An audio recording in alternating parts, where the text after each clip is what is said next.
Wherever you go in this beautiful country, whether you're on the coast or up in the snow, you will definitely come across the myrtle mob.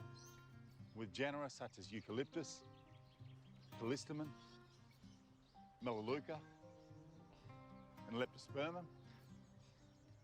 Now, with thousands of different species, I'll be sharing some of what I know about one of the most useful plant families on the planet, the myrtle mob, or scientifically speaking, the family Myrtaceae. Now, this beautiful river red gum behind me here at the Wollongong Botanic Gardens, it's got to be over 100 years old at least. It's probably been here since before the Botanic Gardens was even thought of. And as these eucalypts get older, they create habitat for a lot of our native fauna.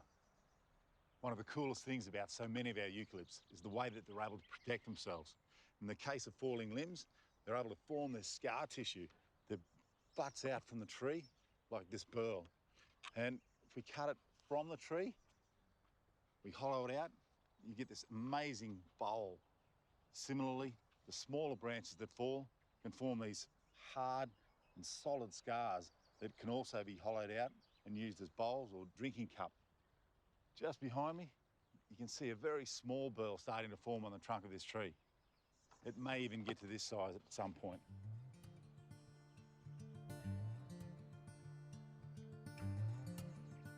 First Nations people have known about the uses of the Myrtaceae family for thousands of years.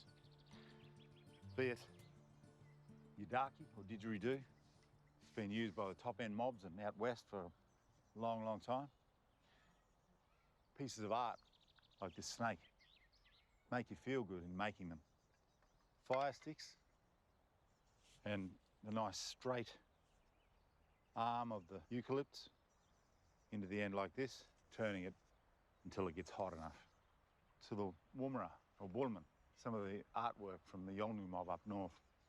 Resin on top so that we've got a smaller piece that hooks into the back of our spear.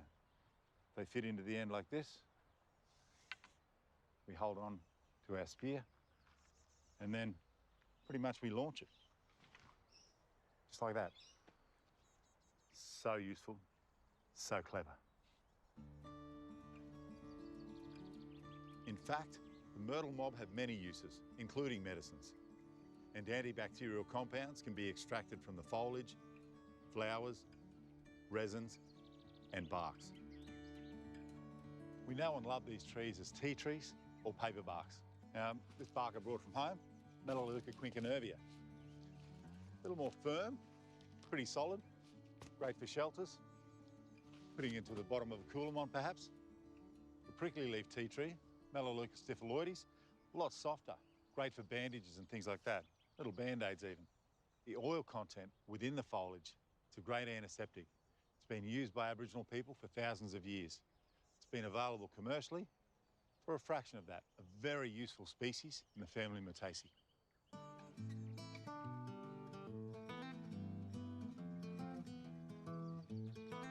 One of the myrtle mob are the leptospermums. Worldwide, there are 87 species of leptospermum, and Australia is home to 84 of them. Highly sought after for the medicinal honey that can be extracted from the flowers, leptospermums make a florific addition to any garden. Me personally, I grow this one at home, Leptospermum pattersonii. The oil in this smells a lot like citronella.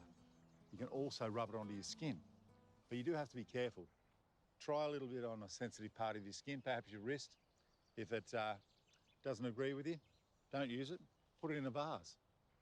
The scent should be enough to keep the mozzies away.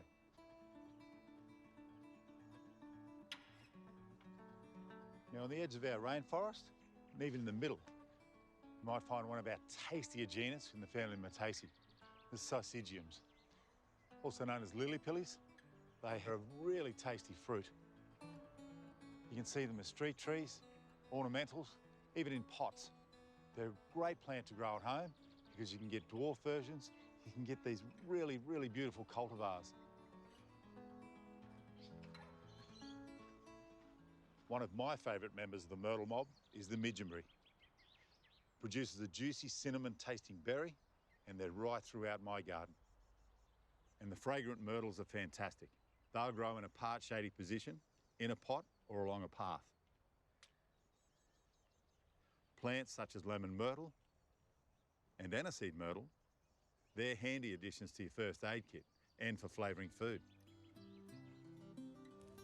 Now, I do love a good cup of lemon myrtle tea. It can be broken up to release the oils.